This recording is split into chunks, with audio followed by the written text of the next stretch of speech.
ఓం నమ శివాయ నమ. మహాగణపతి నమ.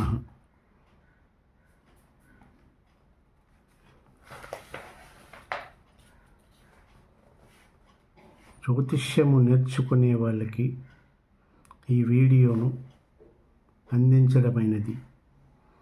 అస్ట్రో బీసీ రెడ్డి మ్యాథ్స్ ఈ రాశి చక్రములో 12 భావములు గాను మొదటిగా తనుభావమును గురించి మీకు తెలియజేయడమైనది.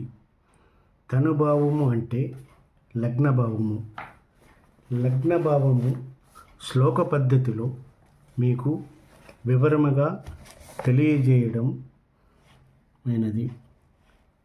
సౌమ్యస్వామి హితేక్షితం శుభకరం తద్భావ సౌఖ్యప్రదం షష్ఠద్వాదశ రంధ్రనాథ సహితం క్రూరైశ్చ నష్టప్రదం నీచేవారి పురంధ్రరిప్ప సదనేశ్వతంగతో వాయిద దౌర్బల్యం త్వదచోచ్చ మిత్రగ్రహ కేటోబలం ప్రాపుణ్యాత్. దీని యొక్క తాత్పర్యము ఏమిటంటే తనుభావమును గురించి మీకు వివరముగా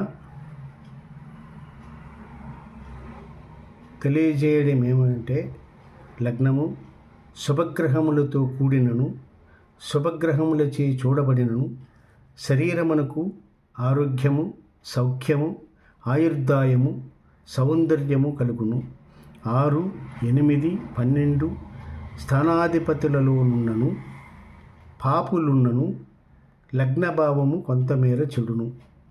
దీని ఫలితముగా అనారోగ్యము అసౌఖ్యము కష్టజీవితము ఆయుర్దాయము తగ్గుట సంభవించును. లగ్నాధిపతి ఉచ్చ స్వక్షేత్ర మిత్ర క్షేత్రములందునను లగ్నమును సూచనను శుభ ఫలితమును కలుగును. లగ్నాధిపతి నీచ శత్రుక్షేత్రములందు 6, 8, 12 స్థానములందున్నను సూర్యునితో కలిసి హస్తంగుతుడైనను పాప ఫలితములు కలుగును.